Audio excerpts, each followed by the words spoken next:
Vous écoutez Arte Radio. Ce podcast évoque des scènes de violence. Attention aux oreilles sensibles. Délit mineur. Chronique d'audience d'une assesseure au tribunal pour enfants de Bobigny, Seine-Saint-Denis.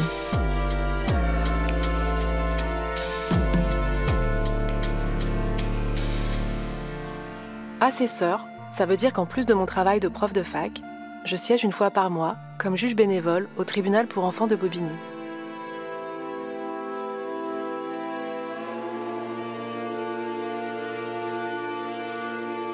Mandat de dépôt. Aujourd'hui, j'ai pris mon sac de piscine avec moi. Il est là, à mes pieds, derrière la grande table du tribunal. S'étirer, souffler, sentir monter les endorphines. Il faut bien ça pour décrocher après une grosse audience. Il est 10h. Zacharia est à la barre. Il a 17 ans, mais il en fait 15. Il a l'air fatigué. Il a aussi un truc résigné dans le regard qui me frappe tout de suite. Il est là pour trafic de stupéfiants. Il y a un mois, il a été interpellé dans une cave en train de conditionner des pochons de cannabis.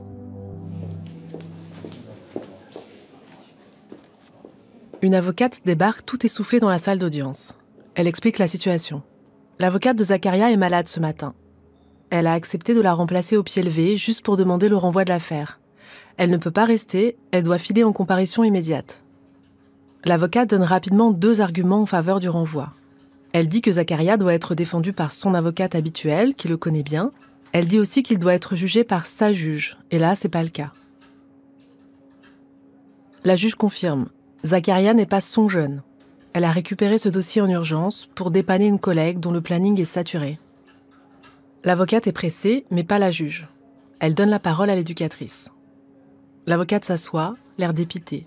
Elle va devoir prendre son mal en patience.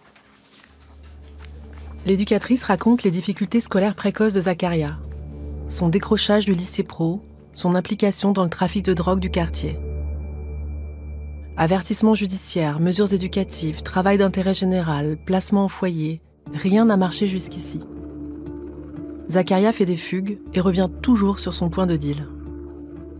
Même les violences qu'il a subies dans le cadre d'un règlement de compte en novembre dernier n'ont pas suffi à le détourner du trafic.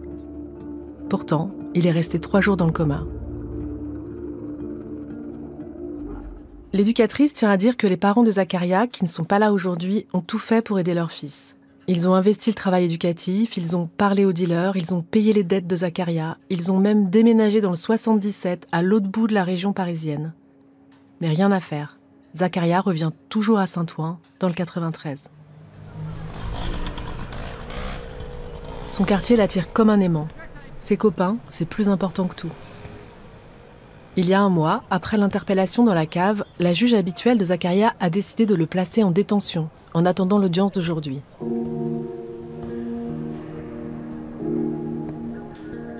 L'éducatrice raconte que Zacharia a très mal vécu la prison.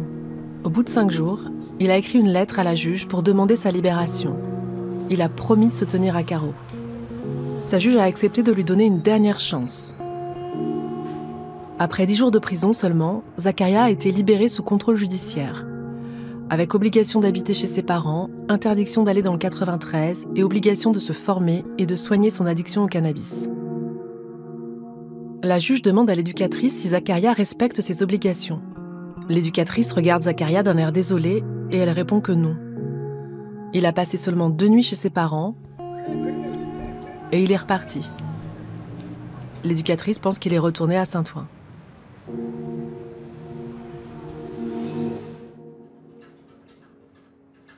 L'avocate écoute attentivement maintenant. Elle a compris que ce ne serait pas un petit renvoi expéditif.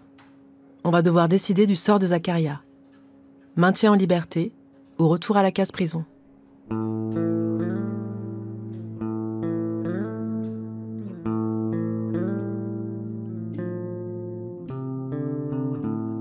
Zacharia reconnaît qu'il ne dort plus chez ses parents. Il dort chez des copains, des fois dehors. Les rendez-vous avec l'éducatrice, c'est vrai qu'il en a oublié pas mal. Il promet de faire des efforts. La juge lui demande s'il a un projet pour l'avenir. Il dit qu'il aimerait bien être transporteur d'organes. C'est pas la première fois que j'entends ça au tribunal. Ça me touche toujours quand les ados convoquent cet imaginaire professionnel improbable, version anoblie du livreur de colis, à mi-chemin entre le monde des super-héros et le monde des go-fast et du trafic de drogue. La procureure est favorable au renvoi du procès, mais en attendant la nouvelle audience, elle demande le retour en détention. Sa déclaration sonne comme un coup de tonnerre pour Zacharia.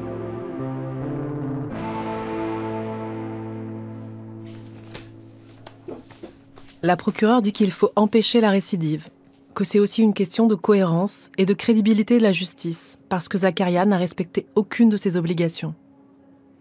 Elle ajoute aussi que c'est une mesure de protection. À la prochaine dette de drogue ou au prochain règlement de compte, il pourrait se faire tuer. L'avocate se jette dans la bataille de toutes ses forces pour défendre la liberté de Zacharia. Mais elle patauge. Elle ne le connaît pas et elle n'a pas beaucoup d'arguments à faire valoir. La juge des enfants demande à Zacharia s'il veut ajouter quelque chose pour sa défense. Oui, il veut parler de la prison. Dans la salle, un grand silence s'installe.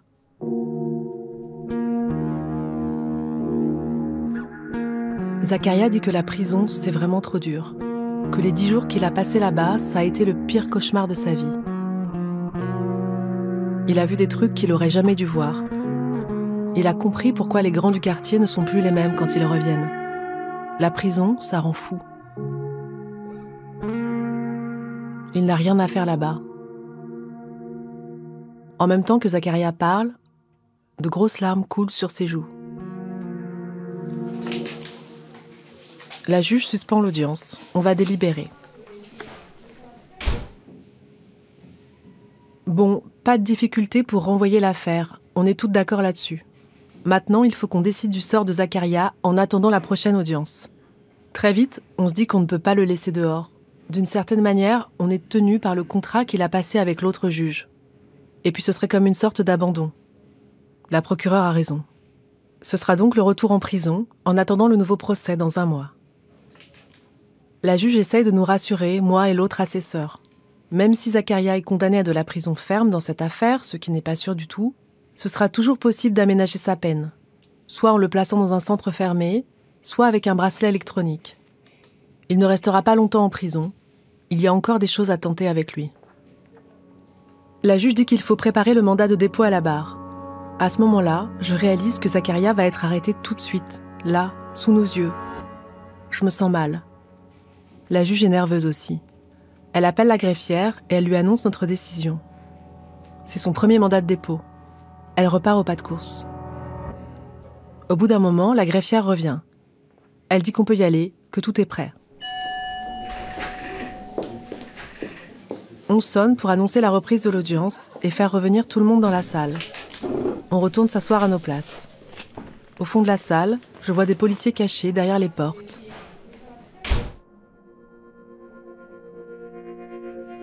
J'ai le cœur qui bat la chamade, j'ai les oreilles qui bourdonnent, l'impression d'être dans un mauvais film. L'éducatrice et l'avocate reviennent. L'éducatrice annonce que Zacharia n'assistera pas au délibéré. Il est parti. Il a compris qu'il risquait de retourner en prison. Le piège tendu ne se refermera pas sur lui. Les policiers repartent. Moi, je me sens soulagée d'avoir échappé à ça.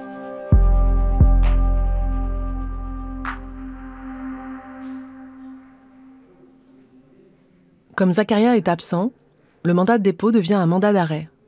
À partir de maintenant, Zacharia est un mineur recherché. La juge suspend l'audience pour 10 minutes. On a toutes besoin d'un café. Avant de sortir de la salle, la procureure nous glisse qu'elle va faxer tout de suite le mandat d'arrêt au commissariat de Saint-Ouen. Elle dit que Zacharia, au moins, lui, on sait où le trouver.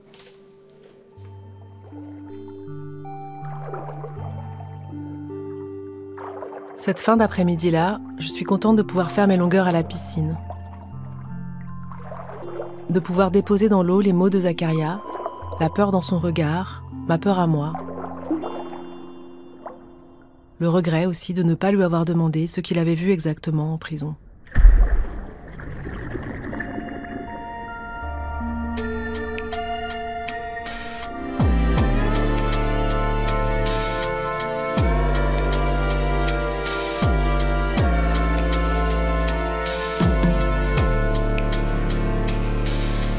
rendez-vous dans 2 semaines pour un nouvel épisode de Délit mineur.